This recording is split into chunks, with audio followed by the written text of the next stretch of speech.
son atribuciones del Banco Central de Bolivia, en coordinación con la política económica, determinada por el órgano ejecutivo, además de las señaladas por la ley, determinar y ejecutar la política monetaria, ejecutar la política cambiaria, regular el sistema de pagos, autorizar la emisión de la moneda y administrar las reservas internacionales. Prosiguiendo con el programa de la 11ª Jornada Monetaria del Banco Central de Bolivia, a continuación se llevará a cabo la mesa redonda que tratará el tema del evento, políticas económicas heterodoxas en la región, experiencias y retos hacia adelante. Nuestros panelistas invitados, la señora Betty Sánchez Wong, máster en Economía de la Universidad de Costa Rica y actualmente se desempeña como directora del Departamento de Análisis y Asesoría Económica del Banco Central de Costa Rica. El señor Helder de Souza, economista y máster en Desarrollo Económico y Políticas Públicas de la Universidad Autónoma de Madrid. Ha sido profesor de macroeconomía de la Universidad Católica Andrés Bello. Actualmente es subgerente de Programación y Análisis Macroeconómico del Banco Central de Venezuela. También el señor Mario Vergara, presidente del Banco Central del Uruguay. Realiza la moderación de este panel el licenciado Luis Fernando Boduán, presidente interino del Banco Central de Bolivia. Muchas gracias. Vamos a dar paso a una mesa redonda donde van a participar Mario Vergara, Betty Sánchez y Helder de Souza, y vamos a operar con la siguiente modalidad. Primero, Betty va a hacer una presentación corta sobre la política del Banco Central de Costa Rica. Luego vamos a tener una presentación de Helder y luego vamos a pasar a una ronda de preguntas, comentarios en conjunto en la mesa redonda a fin de posicionar y esclarecer temas que hayamos creído que son importantes en este debate. Entonces, Betty, por favor. Buenas tardes. Muy rápidamente bueno, primero todo, muchas gracias por la invitación al Banco Central de Costa Rica. Es un honor estar en esta actividad. Voy a empezar para poner en contexto cómo es la economía costarricense. Muy rápidamente, es una economía muy pequeña, abierta, bastante abierta, tanto comercial como financieramente. El crecimiento medio en los últimos 7 años, 8 años, ha andado en torno al 4%, más bajo, 8 décimas menor a lo que se dio, al crecimiento observado previo a la crisis financiera. Tenemos un PIB per cápita que se ubica en torno a los $11,700, esto medido en términos de dólares del 2016, y nuestro lunar en materia de indicadores de la economía real, los indicadores de empleo, ¿verdad? La tasa de desempleo ha bajado, pero se ubica en torno al 9%. Históricamente nuestro país ha sido un país de inflaciones altas, no tan altas como en otras latitudes, pero sí se ha caracterizado por más de 3 décadas, inflaciones de 2 dígitos, en promedio 18%, y en los últimos 7, 8 años ha habido una clara desaceleración de la inflación. Hoy día la tenemos por debajo del 2% en promedio en esos 9 años que transcurren desde el 8 años desde el 2009 hasta la fecha. El promedio de la inflación se ha ubicado en 4%. Bueno, el déficit en cuenta corriente anda en torno al 4%, ha estado financiado en su totalidad por inversión extranjera directa, y el otro lunar que presenta para la estabilidad macroeconómica es el déficit fiscal, que al cierre de este año se estima se podría ubicar en torno al 6% del PIB, pero en materia fiscal ha habido los desequilibrios han sido crecientes y han puesto la deuda, la razón de deuda a producto ha sido en una trayectoria que la hace insostenible en el mediano plazo. En materia de indicadores monetarios y crediticios se crece, no se están generando presiones inflacionarias por esa vía. Sí tenemos un proceso de dolarización, tanto del ahorro financiero, que está en niveles para nuestro gusto, digamos, altos, un 38%, el ahorro financiero está expresado en moneda extranjera, y en el caso del crédito sí se ha venido dando un proceso de desdolarización financiera. Sin embargo, el 40% del crédito continúa en moneda extranjera, con un agravante de que la mayor parte de ese crédito en dólares está concedido a agentes no generadores de dólares. Entonces, eso introduce riesgos para el sistema financiero. Recientemente hemos tenido tensiones en el mercado cambiario con una tendencia a la depreciación de la moneda que se ha manifestado en una pérdida de reservas. Las reservas en este momento están en el 11,5% del Producto Interno Bruto. Si no tenemos evidencia de que se esté en presencia de una fuga de capitales, porque las reservas del sistema financiero como un todo han aumentado. Bueno, ¿qué esquema es el que tiene Costa Rica? Desde el 2005, la cultura o la sociedad costarricense, uno podría decir que es de lenta reacción. Desde el 2005 la Junta Directiva aprobó migrar gradualmente hacia un esquema de metas de inflación. Se ha ido adoptando medidas para ese proceso de migración, pero todavía no se ha hecho el anuncio oficial de que estamos en metas de inflación. El banco tiene un claro objetivo, que es la inflación, sin ignorar consideraciones de crecimiento. Entonces, desde el 2005-2006 se planteó como objetivo buscar la convergencia gradual hacia la inflación de mediano y largo plazo de los principales socios comerciales, y es hasta en el 2016 que ancla su meta exactamente a la inflación de largo plazo de los socios comerciales, que está estimada en un 3%. Entonces, desde el 2016 a la fecha estamos con un objetivo de 3% más con una tolerancia de un punto hacia arriba y un punto hacia abajo. Bueno, los 4 pasos que se identificaron o grandes áreas para mejorar el control de la inflación, el primero es entender qué explica la inflación, cómo hacer un modelo macroeconómico. El segundo paso tenía que ver con la capitalización de Banco Central, porque nosotros teníamos un resultado financiero negativo que alcanzaba más del 5% del PIB. Estoy hablando del déficit del Banco Central. Mucho de ese déficit respondía a operaciones cuasifiscales, créditos que en el pasado, en los años 70, en los años 80, el Banco Central dio al sector público. Entonces, esos créditos generaron ahí un déficit cuasifiscal. Se logró una capitalización parcial de esas operaciones cuasifiscales. La otra fuente del déficit fue precisamente la garantía cambiaria, porque partimos de un tipo de cambio fijo, estuvimos por 22 años con un esquema de mini devaluaciones, luego migramos hacia una banda cambiaria que la tuvimos por 9 años y hoy día estamos en un régimen cambiario de flotación administrada. Entonces, ese es el tercer bloque. Y el cuarto bloque fue separar la gestión de deuda de la gestión de liquidez en las operaciones de Banco Central. Entonces, hoy día tenemos proyecciones diarias de liquidez y se hace la gestión de la deuda por aparte y la gestión de liquidez diariamente mediante subastas en el mercado de dinero. Bueno, me voy a centrar propiamente en las acciones que se han tomado recientemente, 2015, 2016, es lo que les comentaba antes.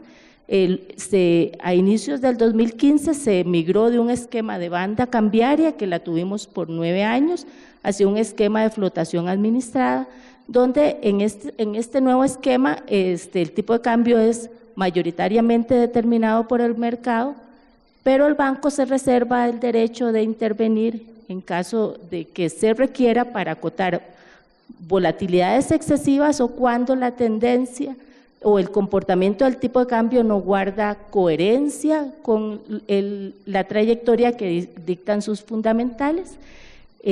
Bueno, Costa Rica, contrario a muchos países de Sudamérica, enfrentó un choque favorable de términos de intercambio 2014, 2015, incluso todavía el año pasado tuvimos ganancias de términos de intercambio asociado en buena medida a los precios de los commodities. Entonces, eso y los esfuerzos que había venido haciendo el banco para controlar la inflación permitieron aplicar una política expansiva, una política monetaria expansiva 2015-2016. Acá esa es la trayectoria de los distintos regímenes cambiarios que hemos tenido. Si ustedes ven, esta gráfica es muy larga, desde el año 50, teníamos tipos de cambio fijo, que es la primera parte, bueno, es la primera parte de tramo del lado izquierdo. Luego estuvimos por 22 años con mini devaluaciones y a partir de octubre del 2006 el banco adoptó un régimen de banda cambiaria con una amplitud del 3%. La banda me la da la línea verde y la línea amarilla. Esa banda, la amplitud de la banda cuando terminó o se cerró el esquema de banda, tenía un 70% de amplitud. Estuvimos mayoritariamente pegados en el piso de la banda y porque este fue un periodo 2011, 2012 hasta el 2014 de afluencia de capitales para Costa Rica, entonces hubo presión a la apreciación del colón.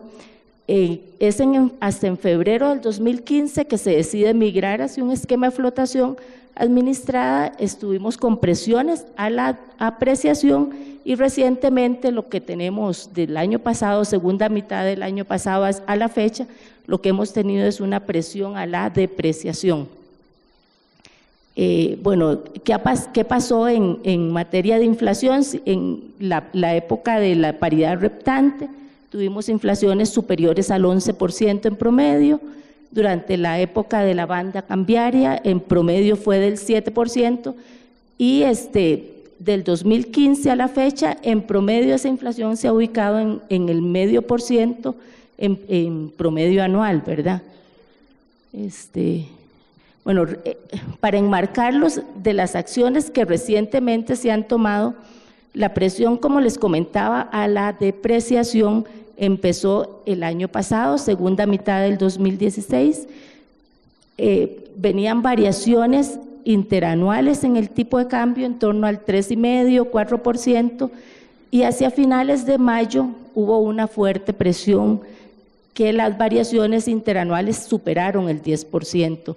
Entonces, este proceso nos contaminó las expectativas de variación cambiaria, que se duplicaron, y existía el riesgo de contagio hacia las expectativas de inflación. Entonces, el banco desde abril empezó a tomar medidas. Bueno, antes de las medidas, tal vez para ponerlos en contexto, ¿qué fue lo que vimos? Vimos un mercado, las ventanillas es lo que la gente va o el sector privado va a vender o a comprar a los intermediarios cambiarios. Era un mercado tradicionalmente superavitario. Aquí lo que estoy comparando son iguales periodos, los primeros 6 meses y medio de cada año, un mercado que en promedio diario daba 6 millones diarios de dólares, 3 millones en el 2016. Este año la situación cambió.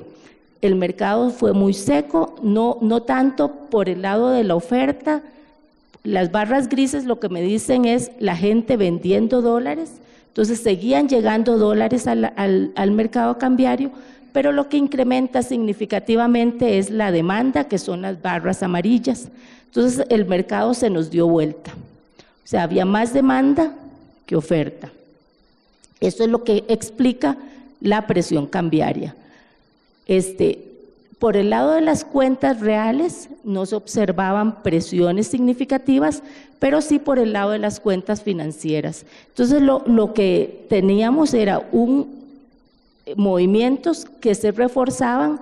Por un lado, el crédito en dólares, la gente se estaba pasando ante la presión cambiaria, se estaba pasando de créditos en dólares a colones. Entonces eso generaba una demanda por dólares y los ahorrantes estaban pasando de ahorro en colones a ahorro en dólares. Entonces estas dos fuerzas me generaron mucha presión en el mercado cambiario, y es lo que se manifiesta en una participación muy activa de Banco Central. Si uno esos son iguales periodos, entonces las barras, en términos acumulados, las barritas celestes, lo que me dicen, en los primeros 6 meses y medio de cada año, mercado, la barra celeste es la oferta de dólares en términos netos. El mercado dispuso de 800 millones en el 2015, 360 millones en el 2016, iguales periodos comparativos, y este año el mercado fue superavitario en casi 500 millones. Entonces, eso lleva por el lado de Banco Central a una activa participación, que es son las barras amarillas. Entonces, mientras en el 2015 el banco compró divisas por 300 millones, en el 2017 hemos vendido casi 700 millones de dólares. Entonces, eso explica la caída en las reservas internacionales de Banco Central. Hoy día estamos en 6.800 millones de dólares. Eso equivale a un 11%, 11,5% del PIB. Partimos de un 14% hace 2 años, pero lo que llama la atención o es consecuente con ese proceso de dolarización del ahorro financiero es que la banca ha aumentado la tenencia de activos externos en el exterior, de activos externos. Entonces, a nivel del sistema, tenemos un nivel de reservas relativamente estable. ¿Qué medidas ha adoptado el Banco Central? Bueno, primero quiso contener presiones futuras de inflación, trató de romper las expectativas cambiarias, reducir el desalineamiento que había entre las tasas, los rendimientos en colones y en dólares. Entonces hizo un ajuste, ha hecho 5 ajustes en su tasa de política monetaria en lo que de abril a la fecha, de 275 puntos. Hoy día la tasa de política monetaria, que es una tasa de muy corto plazo, está en 4,5%. En el mercado de dinero donde actúa el Banco Central, actúa con un corredor asimétrico, con el fin de encarecer los créditos que da Banco Central al sistema financiero. Habilitó la captación de recursos del público mediante Internet, esto con el fin de mejorar el mecanismo de transmisión de la política monetaria. Estos depósitos están abiertos 24/7 y habilitó, cuando se dio a mediados de mayo la fuerte presión cambiaria, habilitó las intervenciones entre días. Teníamos antes habilitadas las intervenciones intradía, que lo que consisten es, si el banco, las intradía consisten en intervenir, pero el banco no revela por cuánto va a intervenir. Con este nuevo mecanismo, dijo, tengo a disposición del público, si quieren, para enfrentar un choque cambiario de hasta 1.000 millones de dólares, eso es aproximadamente un 2% del PIB. De esos 1.000 millones se han gastado a la fecha como 300 millones de dólares. Y el banco dice, esta es una facilidad que el banco la pone a disposición y en cualquier momento, cuando ya las condiciones considere que se han normalizado, la cierra. Y recientemente también, esto fue una medida que tomó en junio, introdujo cambios en la posición en moneda extranjera de los intermediarios cambiarios. La posición en moneda extranjera es el activos en moneda extranjera menos pasivos en moneda extranjera. Le dice a los intermediarios, bueno, dígame usted cuál es la posición que usted quiere tener, se ancla a esa posición y con una tolerancia asimétrica puede bajar hasta 3 puntos con respecto a ese nivel deseado o puede subir hasta 1 punto con respecto a ese nivel deseado, y el seguimiento de esta posición es en promedio mensual. Diariamente esa posición se controla. Con anterioridad a junio, esa posición podía diariamente moverse más o menos 4%, y se le acota entonces a partir del 19 de junio al 2%, entonces se baja la posibilidad de que los intermediarios cambiarios tomen posiciones muy largas o cortas, y además se les dice si parte de las, si ustedes tienen un cambio en posición que puede o que responde a cambios de moneda, exclusivamente de dólares a colones, yo no le tomo esas operaciones como parte de este seguimiento diario o del seguimiento mensual. Y lo otro es que se coordinó con la superintendencia para poner esta medida de manera que entraran al mismo tiempo con medidas de tipo macroprudencial, donde entre otras la superintendencia cambia la fórmula de suficiencia patrimonial para incorporar el riesgo cambiario. Entonces, a mayor riesgo, mayor aporte capital. Entonces, básicamente esas son las medidas recientes que ha tomado Banco Central.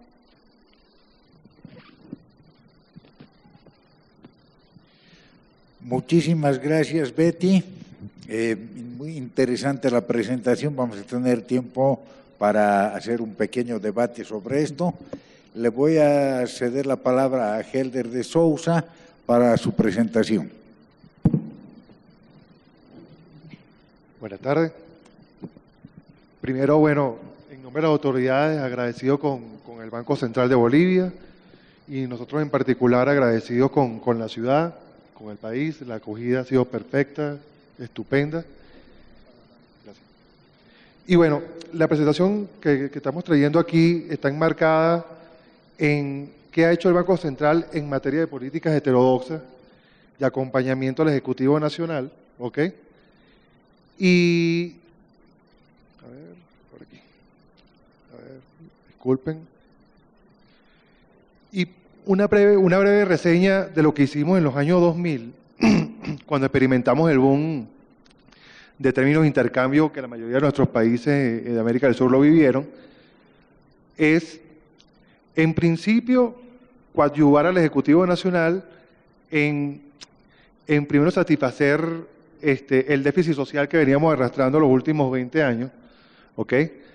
Y el Banco Central se concentró en lo particular en buscar o tratar de encaminar el crecimiento económico que nos brindó la oportunidad, el crecimiento de los términos los términos de intercambio favorables, y buscar también preservar la estabilidad del sistema financiero, ¿no?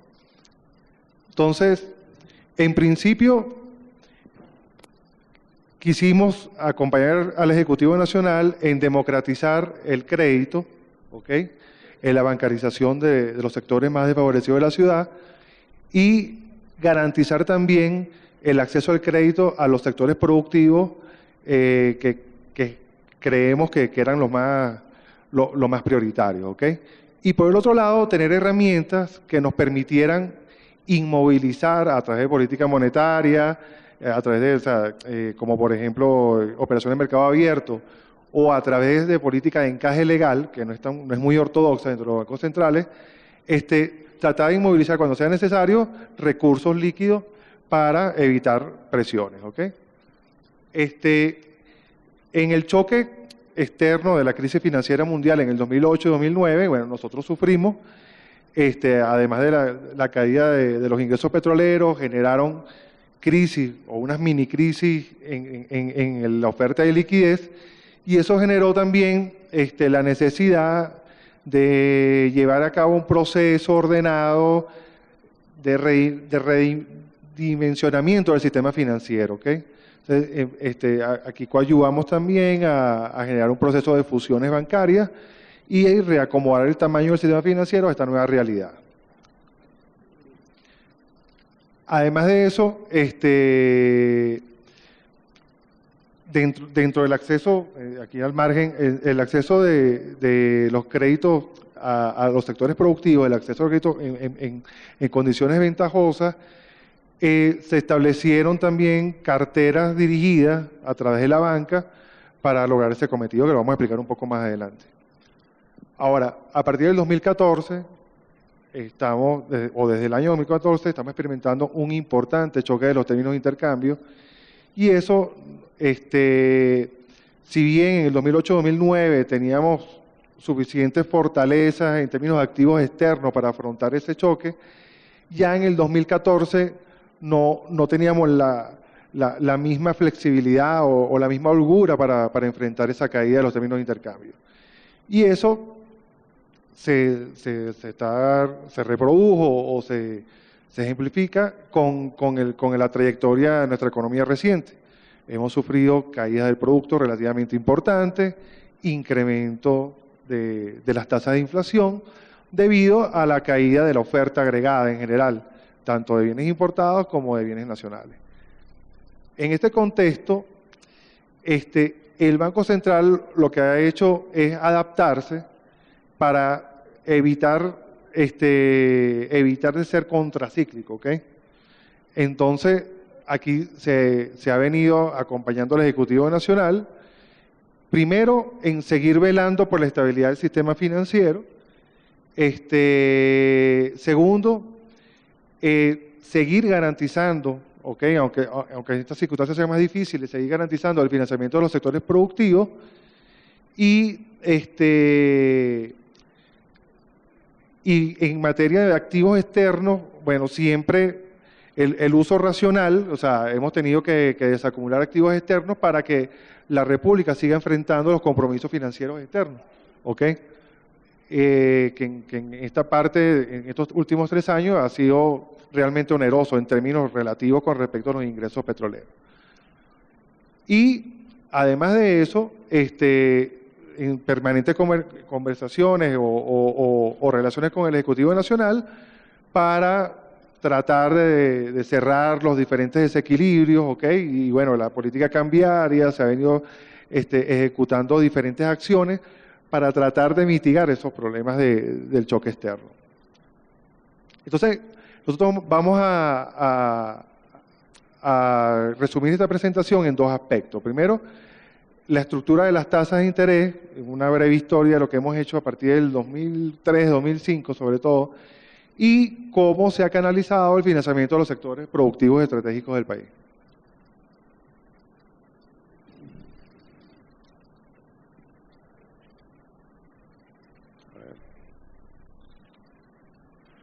Ok. El BCB, junto con el Ejecutivo Nacional, a partir del 2005 decidieron establecer un control de tasas de interés, ¿ok? Que era una política que venía acompañada naturalmente a partir del año 2003, cuando se inició el control de cambio, ¿no?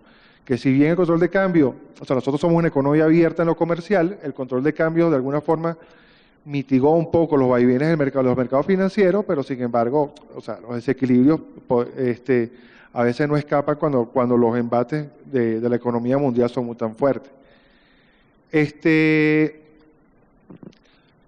Entre las características del sector bancario se incentivaron la toma, la toma de decisiones se encontraba porque el sistema bancario venezolano estaba, o sea, como en la gran parte del continente, frente a un oligopolio, ¿no? Y realmente nosotros quisimos era mitigar la gran volatilidad que tenían las tasas de interés, ¿ok? Desde el 2009 establecimos tasas para el mercado abierto, para la venta o la colocación de OMA entre 6 y 8,5%, dependiendo de los plazos, y para la inyección entre 19 y 21,5%.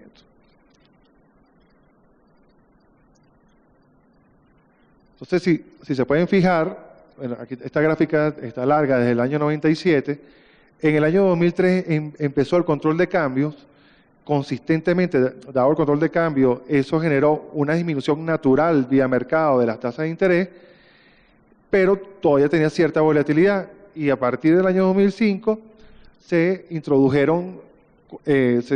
un control de las tasas de interés hasta nuestros días, ¿no? Se han cambiado los topes, y este ha sido el resultado promedio de los promedios ponderados de las tasas de interés efectivas, activas y pasivas. Aquí se puede ver bien, las tasas activas, el tope que tenemos es para las tarjetas de crédito del 29%, los depósitos están fijados en 14,7% y la activa implícita a la última fecha ha estado en alrededor del 22%. Esto estaba ponderado por las carteras dirigidas.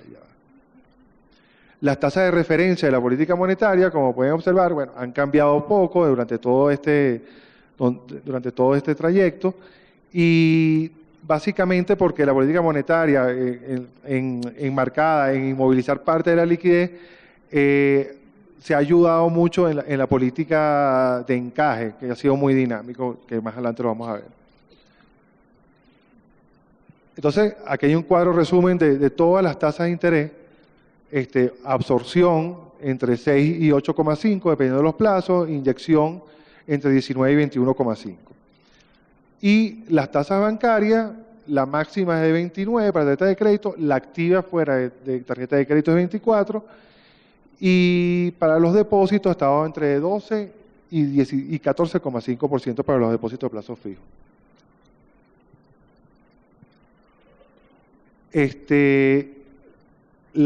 La tasa promedio ponderada activa ha estado en promedio 7 puntos por debajo de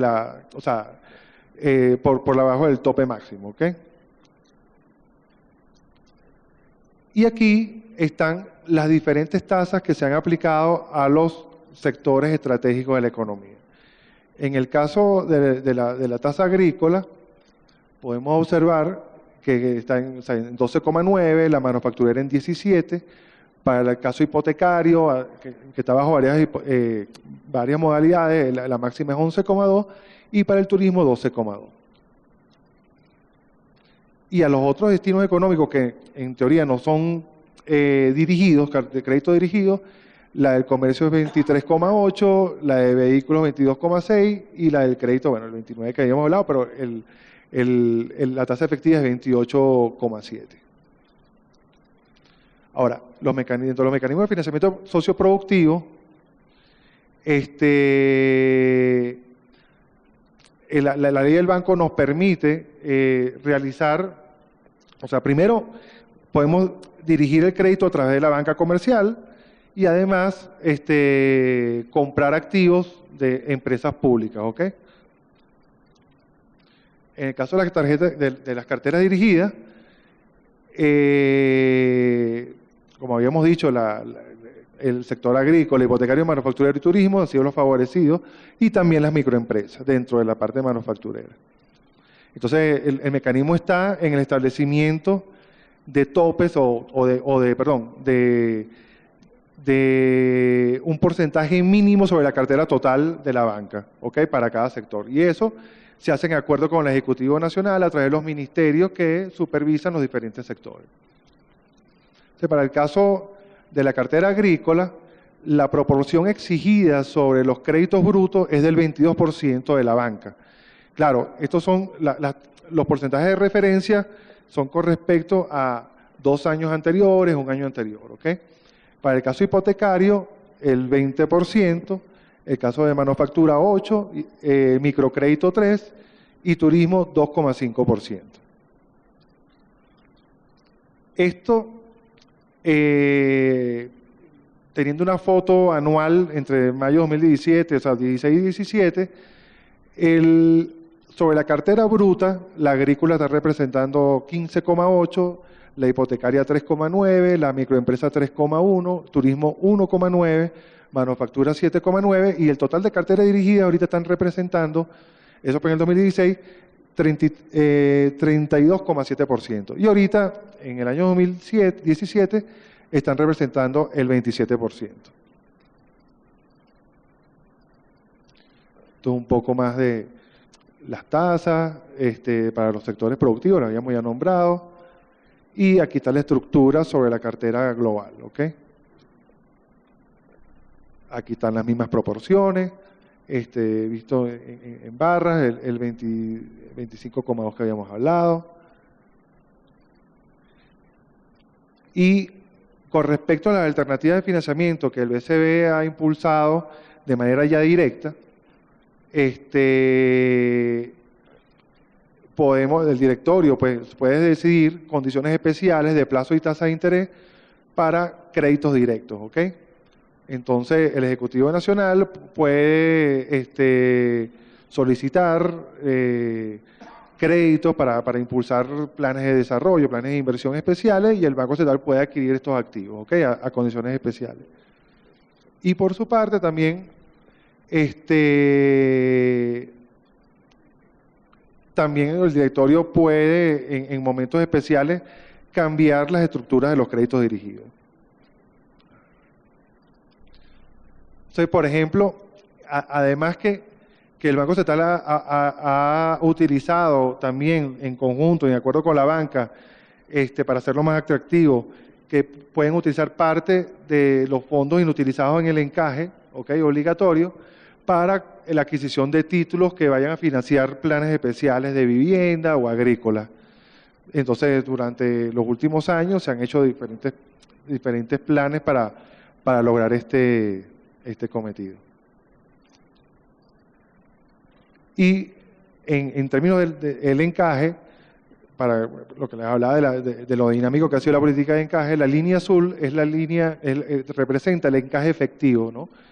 Y fíjese que ha pasado, por ejemplo, de mediados del 2013 a una tasa efectiva del 10,5 a tener una tasa ahorita del 28. Y han habido momentos donde, en negociación con la banca, se dice, bueno, podemos tomar parte de esos recursos, comprar unos bonos para financiar proyectos de vivienda social o para financiar construcción de vivienda social o para planes de agrícola, y lo tomamos como parte de la cartera dirigida, y bueno, entonces al final es una especie de remuneración del encaje, pero dirigido a un financiamiento vinculado a las políticas públicas. Eso es todo.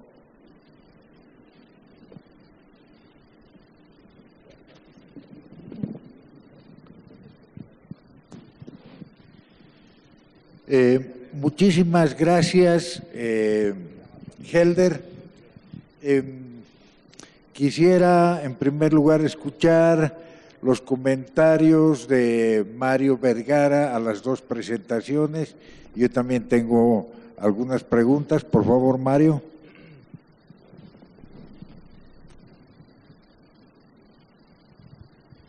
Bien, bueno, yo creo que es interesante repasar las experiencias, ¿no? Son, creo, dos experiencias muy diferentes, y también es un poco diferente a la de Uruguay, porque Uruguay, si se quiere, es un poquito más representativo de lo que ha pasado en los países de América del Sur, que hemos tenido términos de intercambio favorables durante un tiempo. Uruguay el que menos, o sea, el shock de términos de intercambio, que fue obviamente enorme en países exportadores de petróleo. Uruguay es importador de petróleo, por lo tanto los beneficios de los precios de las commodities fue bastante compensado con el aumento del precio del petróleo. Uruguay tiene términos de intercambio más estables, no tuvo un shock, un boom de términos de intercambio, pero se comportó bastante parecido a los países que sí lo tuvieron. Perú, Colombia, Chile. Y el caso, creo, ya en Centroamérica y el Caribe, la cosa es diferente, ¿verdad? O sea, el shock de precios de commodities no les era tan favorable, y bueno, y muchas veces estaban atados a la economía americana, que estaban que estaba en problemas. O sea, son experiencias bien diferentes. Y aún así, yo les decía hace un rato que los presidentes de bancos centrales nos reunimos cada 2 o 3 meses. Y aún así, a pesar de tener experiencias más o menos diferentes, había varios criterios que comenzamos a desarrollar como políticas bancocentralistas para afrontar estas circunstancias de shock de precios de commodities, de entradas y salidas de capitales de volúmenes significativos, etcétera, de los desafíos macroeconómicos y macrofinancieros que nos generaba eso. Y en general se fue instalando, Betty lo comentaba, y también hablaba Hayden de los encajes marginales. Se fue instalando la idea primero de que no teníamos que tener una visión ortodoxa del Banco Central solo trabajando por la inflación. Me extendí bastante en la conferencia anterior acerca de los platitos chinos, digamos, pero esa es una forma de decir, el Banco Central no puede tener un foco fundamentalista, religioso, sobre el tema inflacionario, si bien es una de sus principales metas, ¿verdad? Si bien es uno de sus principales mandatos legales. Y por otro lado, también alejándonos de la ortodoxia, no solo en la visión de que el Banco Central solo se debía preocupar por la inflación, la discusión sobre el mandato único, etcétera, el hecho, primero, de entender que cuando los bancos centrales tienen que alejarse de la ortodoxia en el mundo desarrollado, no se les movía un pelo. O sea, las reacciones de política monetaria en Estados Unidos y Europa y en Japón para afrontar las situaciones críticas, violentaron todos los criterios que durante décadas fueron tratando de imponer, ¿verdad? La Reserva Federal no solamente llevó la tasa a 0, sino que además se fue mucho, como ya no podía ir a tasas negativas, la forma de expandir la cantidad de dinero en la economía era comprando activos, algunos de baja calidad, comprando incluso activos a empresas. O sea, realmente una cosa absolutamente loca con respecto a las recetas de cómo debía actuar un banco central. En Europa pasó algo similar, ¿sí? La famosa frase de Mario Draghi de vamos a hacer todo lo que sea necesario hacer. En fin, y todos tuvieron políticas súper expansivas, reitero, alejándose también de la ortodoxia de hecho. Pero los bancos centrales en los países emergentes no solamente nos alejamos de la ortodoxia de pensar en el objeto único del Banco Central en la inflación, sino también el hecho de coordinar los objetivos con la política económica cuando había desafíos macroeconómicos y macroprudenciales y macrofinancieros que no solo el Banco Central podía resolver. Y comenzaron a darse lo que se llamaban políticas no convencionales, y de alguna manera en muchos casos los presidentes de bancos centrales que nos reuníamos, era como que nos reuníamos para convencernos de que todo esto que estábamos haciendo estaba bien. O sea, a nosotros no nos costaba tanto. A algunos presidentes de bancos centrales de otros países sí les costaba reconocer que estaban haciendo intervenciones cambiarias, que estábamos empezando a tomar medidas de políticas macroprudenciales para suavizar la entrada de capitales, los encajes marginales, la inmovilización de fondos para la tenencia de títulos de no residentes, en fin, cosas que en general están en la tapa del libro de la política monetaria, como es el uso de los encajes, pero se los usaba con una lógica completamente diferente que la de la política monetaria. Y entonces ahí se distingue el uso, como bien planteaba la situación en Venezuela, de lo que era el encaje medio, que el encaje medio sí era la proporción de los depósitos que obligás a tener el Banco Central con lógica de política monetaria, pero apareció la figura de los encajes marginales, que en realidad lo que apuntaban era tratar de evitar el ingreso de capitales desproporcionados, porque no se aplicaba a los depósitos anteriores, sino a los nuevos. Entonces, esos encajes marginales no eran parte de la política monetaria, eran parte de una política que después se llamó macroprudencial. Lo bueno de lo macroprudencial es que nadie sabe muy bien qué es, ¿sí? Y que en realidad le fuimos dando forma después de haber hecho cosas que después dijimos, ¡ay, mira, esto parece macroprudencial! Lo mismo que para los depósitos lo hicimos para la tenencia de títulos públicos, porque era la gran vía por la cual también entraban capitales.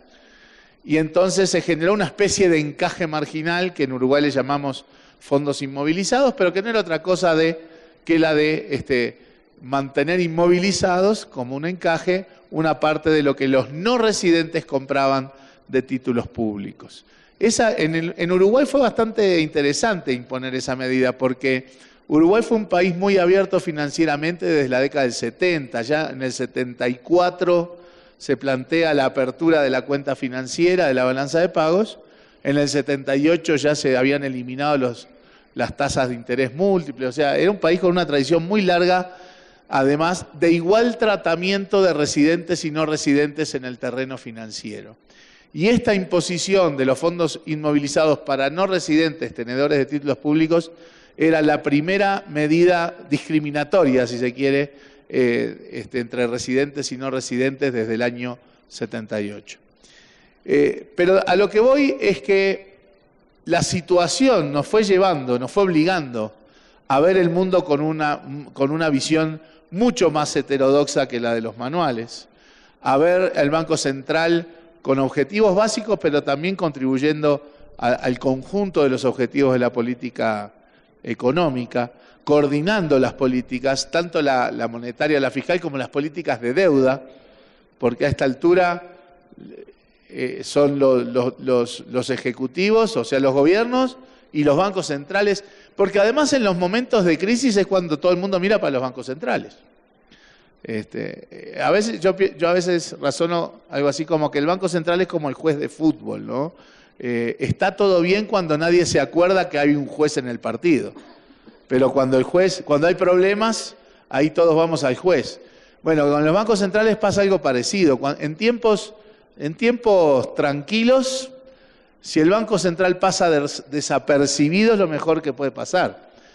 Pero en los momentos críticos, todos los ojos van a los bancos centrales. Si ustedes ven a nivel de la crisis global, lo que estaba en los diarios todos los días y en la discusión pública todos los días y en la evaluación de los agentes financieros todos los días era lo que hacía la Reserva Federal, lo que hacía el Banco Central Europeo, lo que hacía el Banco Central japonés o lo que hacía el Banco Central de China. Nadie se acordaba del Departamento del Tesoro de Estados Unidos, de los ministerios de finanzas de los países de Europa o de Japón o de China. O sea, el eje en los momentos críticos está en lo que hacen los bancos centrales. Y ahí aprendimos, o mejor dicho, internalizamos el hecho de que había que tomar distancia de la ortodoxia en el objetivo único, que no tiene, creo yo, asidero en momentos críticos sobre todo, y en medidas con lógica que van más allá de la estrictamente vinculada a la estabilidad de precios. La estabilidad financiera requería medidas macroprudenciales, tanto desde el punto de vista de la regulación financiera como de medidas macro que apuntaban a suavizar ingresos y salidas de capitales, porque esa era una forma de suavizar variables relevantes en la toma de decisiones como el tipo de cambio.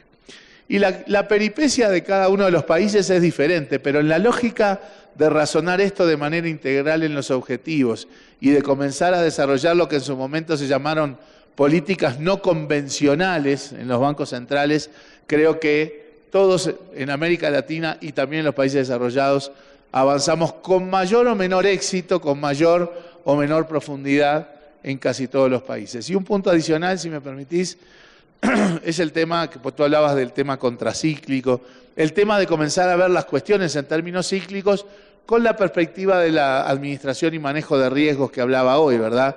Los ciclos siguen existiendo y hay que tomar decisiones hoy sabiendo en qué punto del ciclo estamos, pero sobre todo sabiendo que va a haber un punto distinto mañana. O sea, ser contracíclico en los momentos malos está muy bien, pero uno solo puede ser efectivamente contracíclico en los momentos malos si fue contracíclico en los momentos buenos.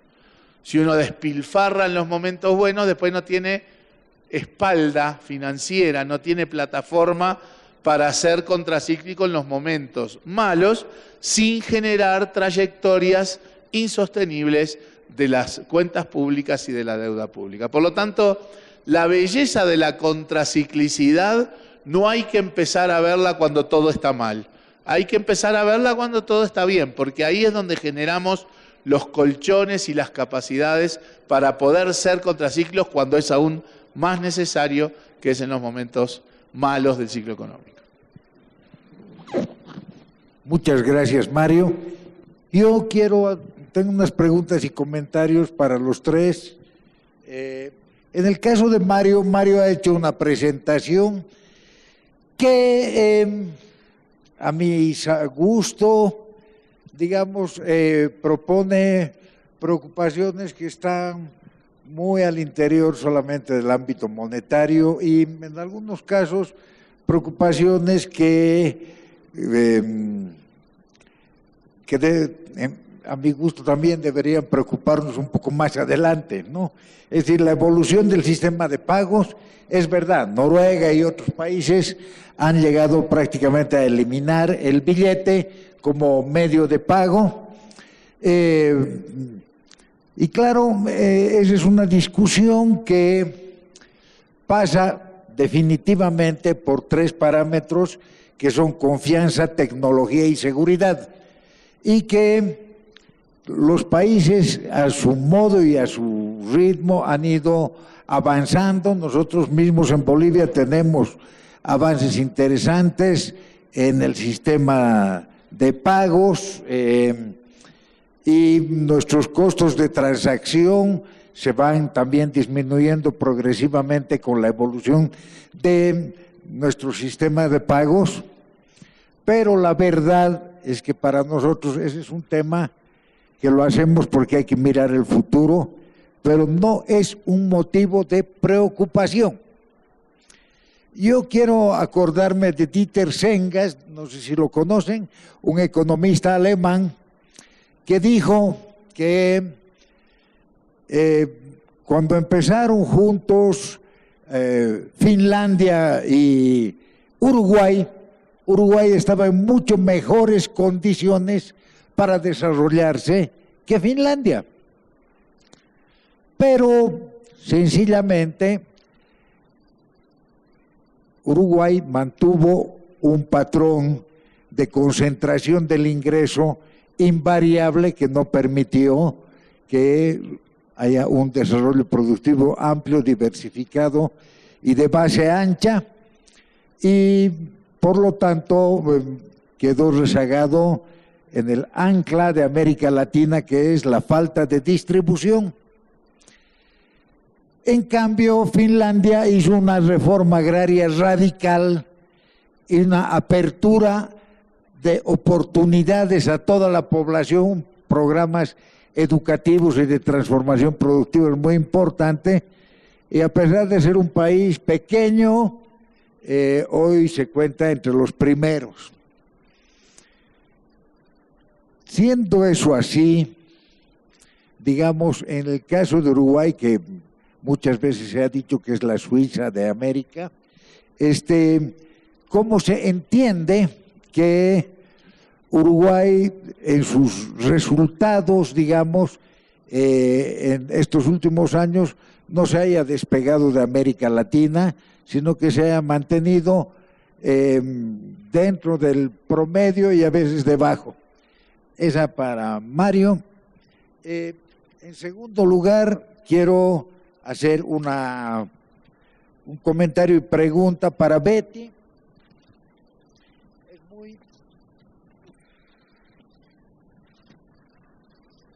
Es muy interesante, pero también paradójica la situación de Costa Rica. Indudablemente vemos que una política ortodoxa en Costa Rica ha dado resultados muy interesantes en muchos aspectos, ¿no? Sin embargo, digamos, a pesar de que es uno de los pocos países que ha disfrutado de un clima de términos de intercambio favorables, ¿no es cierto? Y por lo tanto, obviamente, ha tenido la oportunidad de fortalecer sus reservas internacionales netas. Tiene dos indicadores que no tienen mucha explicación, pero una tasa de desempleo del 9% y una inflación de 2 dígitos. Entonces, claro, si tenemos un comercio internacional favorable, pero tenemos desempleo, probablemente lo que está ocurriendo en esa economía es un proceso de concentración de la riqueza que no incorpora ni jala a la población trabajadora. Esa es una pregunta que me gustaría entender. También me gustaría entender ese mix, ¿no? ¿Cómo puede desempeñarse la política monetaria en Costa Rica con una dolarización entre el 38 y el 40%, lo que le deja un espacio muy corto a las medidas de política monetaria? Entonces, ese me parece que es un tema también importante, y que la alta dolarización en el ahorro y el crédito también me parece que es un fenómeno que da cuenta de que no hay una clara percepción de las ventajas que puede tener una nacionalización de la moneda, ¿no es cierto? Ese me parece también un tema interesante, y quisiera finalmente conocer alguna percepción sobre cómo se comporta el índice de Gini y la concentración de la propiedad en Costa Rica. Finalmente, en el caso de Venezuela, para mí en algunos aspectos es difícil de entender, sobre todo su política cambiaria. Yo he estado muchas veces en Venezuela y conozco bastante bien Venezuela, pero yo creo que la política cambiaria en Venezuela ha sido como, ¿cómo se dice en Venezuela el que se autopatea? No me acuerdo, pero Ali Primera tiene una frase para eso. Creo que ha sido un tiro en la pierna o en el pie, y eso ha desquiciado el resto de la política monetaria y finalmente de la política económica. Me parece que Venezuela ha tratado de operar bajo abanicos de política que finalmente no ha podido sostener, y entonces esos abanicos diferenciales de política también han perjudicado su desempeño. Entonces, por favor, les cedo la palabra.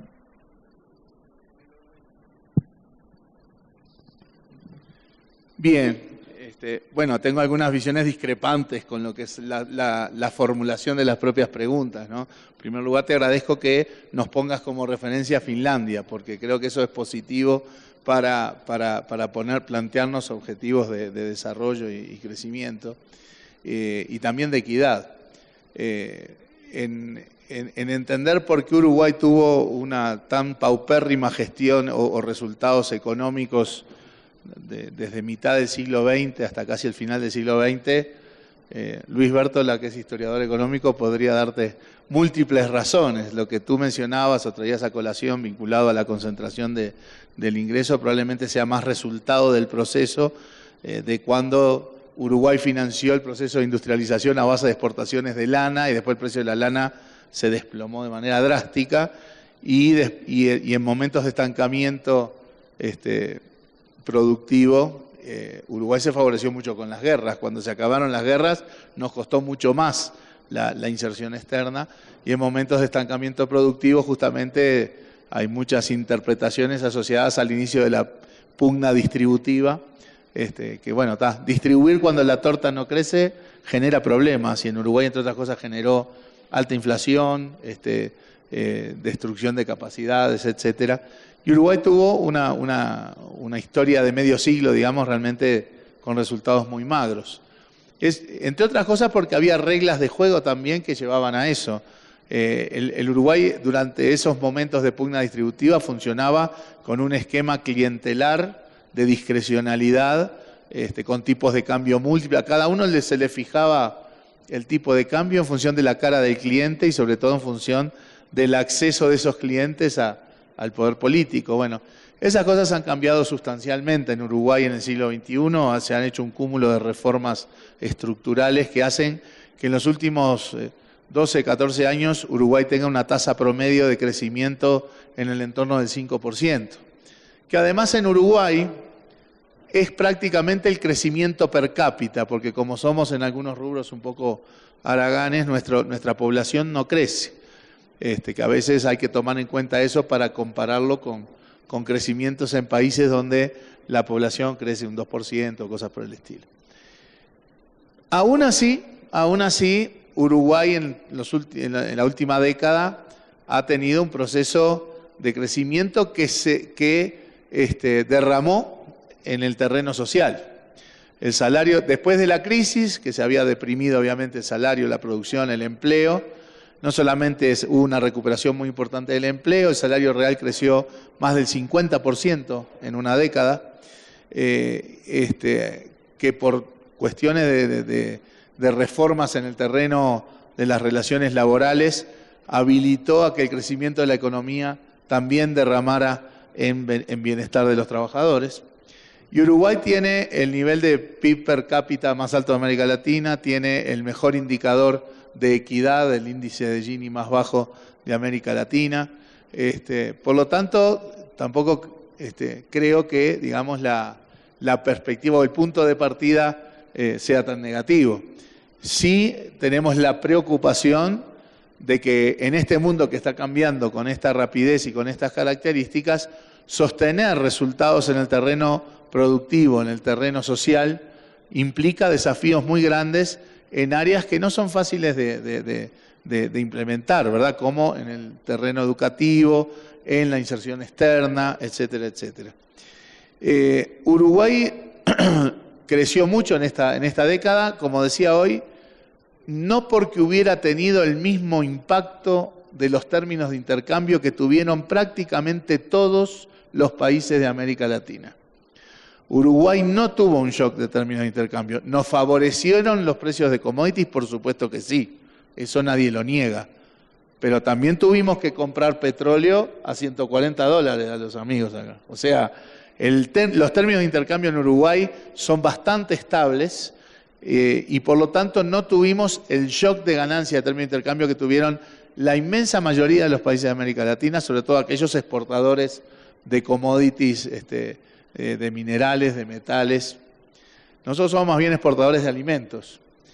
Y aún así, Uruguay se comportó, entre comillas, como si hubiera tenido ese shock. O sea, uno compara la evolución de Uruguay con países como Chile, Colombia, Perú, en su momento Brasil, y se comportó como ellos, y cuando la ola cambió de dirección, Uruguay no fue de los países que se desplomó. Argentina y Brasil hace un lustro que no crecen, e incluso Brasil ha caído más de 7 puntos en los últimos 2 años. Venezuela también ha caído más del 30% del producto, si no me equivoco, en los últimos años. O sea, son, digamos, reacciones o consecuencias del cambio del ciclo económico y del cambio de la situación internacional que no todos los países los vivimos de la misma manera. Los que nos habíamos comportado así, los que no se desplomaron, se desaceleraron, o sea, empezaron a crecer a tasas más bajas y en ese club estuvo también Uruguay. nosotros creo que hicimos un cúmulo de reformas en múltiples áreas, hay muchas cosas por hacer. La preocupación de la equidad, el Uruguay la tiene porque en las preferencias sociales de los uruguayos, la equidad es un factor muy importante. Nosotros desarrollamos estas lógicas de equidad y de desarrollo con equidad sobre la base de que al uruguayo le hiere la pobreza. Nosotros teníamos en la salida de la crisis una pobreza del entorno del 40%. Hoy estoy hablando además con un indicador de pobreza que es propio de Uruguay, que es más exigente que el de la CEPAL. Si hablara del de la CEPAL, que es comparable con los demás países de América Latina, en nuestro indicador hoy la pobreza está en órdenes del 9% y en el de CEPAL entre 5 y 6%. O sea, bajamos drásticamente la pobreza, se mejoró la equidad, porque al uruguayo le hiere la pobreza, le hiere la informalidad, ¿sí? Y busca por un tema de preferencias sociales. Por eso es que nunca tuvimos inflaciones del 2%, porque en el sacrificio para tener una inflación del 2%, la sociedad uruguaya tiene preferencias para, si eso significara sacrificar en términos de bienestar, hay el límite que tiene Uruguay está un poco por encima de lo que tienen otros países. Uruguay no es un país que tiene la menor informalidad de América Latina, hay países que tienen el 40, el 50, el 60% o más, la de Uruguay está levemente por debajo del 20%, tiene instituciones que básicamente funcionan, la menor evasión tributaria, y sobre todo políticas focalizadas para estar pendientes del tema del bienestar, de disminuir la pobreza y de la equidad. En los años 90 el Uruguay creció durante algunos años de manera fuerte y la equidad no mejoró. El salario real prácticamente no subió, porque no había políticas que quisieran acompañar la suerte de la economía con la suerte de los trabajadores y de los sectores más desprotegidos. A partir de 2005 la economía creció mucho, pero al mismo ritmo creció el salario real, a ese ritmo bajó la pobreza y mejoró la equidad, porque además del propio proceso de crecimiento económico que ayuda, porque genera empleo, genera mayores ingresos, etcétera, también hubo políticas preocupadas por los factores específicos de la equidad. Muchas gracias, Mario. Por favor, Betty. En cuanto a la tasa de desempleo, sí ha habido en los últimos, tal vez año y medio, una reducción. Estábamos en tasas del 11%, sí, y ahora la última cifra la ubica en torno al 9%. Sí es una tasa alta, o sea, eso se es consciente. Sin embargo, la economía costarricense ha cambiado la estructura. Entonces, de ser una economía muy agrícola y concentrada en la manufactura, ha pasado a ser una economía muy de servicios. Entonces, la explicación que le damos viene por el lado de la educación, que no ha cambiado. El gasto en educación en este momento anda poco menos del 8% del PIB. Por constitución política hay que dar el 8%. El asunto ahí es la calidad de la educación, ¿verdad? Entonces se está desplazando, o los que van saliendo del agro, van saliendo de la manufactura, no encuentran trabajo en servicios porque no es fácil que estas nuevas actividades las absorban, ¿verdad? Entonces ese es un problema que ya es más estructural. En cuanto a la tasa de inflación, ahí, bueno, quizá no fui lo suficientemente clara. Nosotros tuvimos inflaciones de 2 dígitos hasta el año 2009, abril más o menos, de 2 dígitos. De ahí para adelante, la tasa ha venido a un proceso de desaceleración de la inflación que se ubica en promedio del 2009 a la fecha en 4%. Entonces, incluso en los últimos, no sé, 4 o 5 años, la inflación sí se ha ubicado dentro del rango meta definido por Banco Central, con la salvedad del efecto que tuvimos de choques del choque de términos de intercambio, que nos ubicó la inflación en niveles incluso negativos, ¿verdad? Hoy día estamos como en el 2% de inflación. Y la dolarización del ahorro, se venía dando el proceso de desdolarización que se nos reversa a finales del año pasado, y es la preocupación que tiene el Banco Central, porque si partimos de un 55% del ahorro expresado en moneda extranjera, hoy día estamos hablando de un 40% con una tendencia a aumentar, ¿verdad? Entonces es lo que queremos reversar, y de ahí las medidas recientes. En cuanto al crédito, sí, se ha bajado la dolarización del crédito 10 puntos en los últimos 5 o 6 años. Sin embargo, continúa preocupando, ¿verdad? Son porcentajes altos y efectivamente limitan la política monetaria, ¿verdad? Sí. Okay.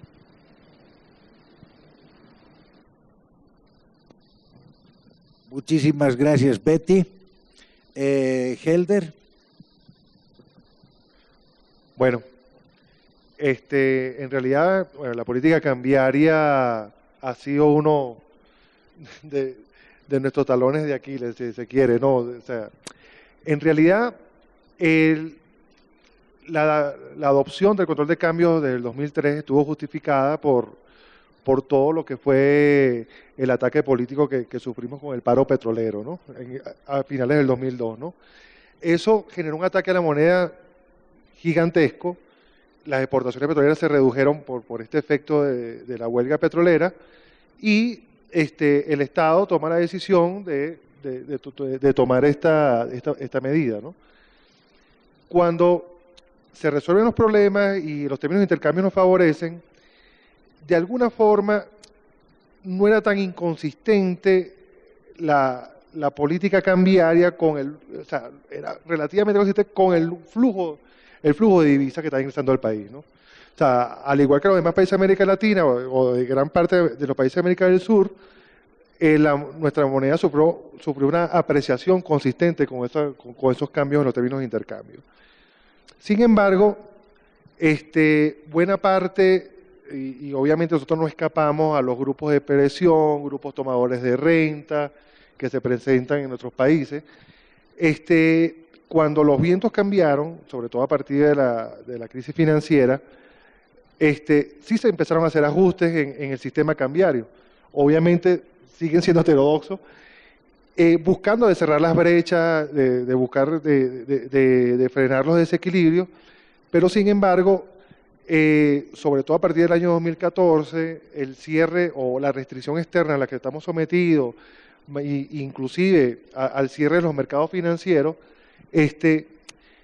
las autoridades de alguna forma tienen algún miedo de que una política más drástica, que ya hemos tomado políticas drásticas, ahorita hace unos meses tenemos un nuevo sistema cambiario donde ya depreciamos la moneda aproximadamente 300%, tratando de racionalizar el sistema cambiario, hacerlo más eficiente, pero sin embargo desmontarlo por completo, hay un cierto temor en que las clases menos favorecidas puedan sufrir más de lo que están sufriendo con el ciclo que estamos viviendo en la actual realidad nuestra. Entonces, probablemente sea una mezcla entre ese temor y de que parte de la protección social esté todavía montada con una pequeña parte al tipo de cambio preferencial, y que desmontándolo por completo, estas clases, las más vulnerables, sufran mucho más. Muchas gracias, estimados amigos, hermanas, hermanos, colegas. Muchas gracias por habernos acompañado en estas jornadas monetarias del Banco Central de Bolivia. Quiero agradecer a nuestros invitados que tan generosamente y tan talentosamente nos han ayudado, y a este público que nos ha brindado su generosidad y su apoyo, también quiero darle un gran aplauso. Muchas gracias.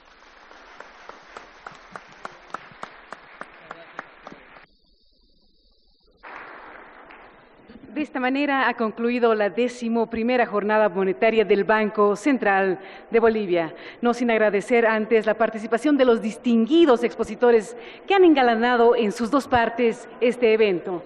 El agradecimiento por su presencia a los casi 800 asistentes, a los estudiantes de la Facultad de Ciencias Económicas por su colaboración y a las diferentes áreas del BCB que han contribuido para la exitosa realización de este acto.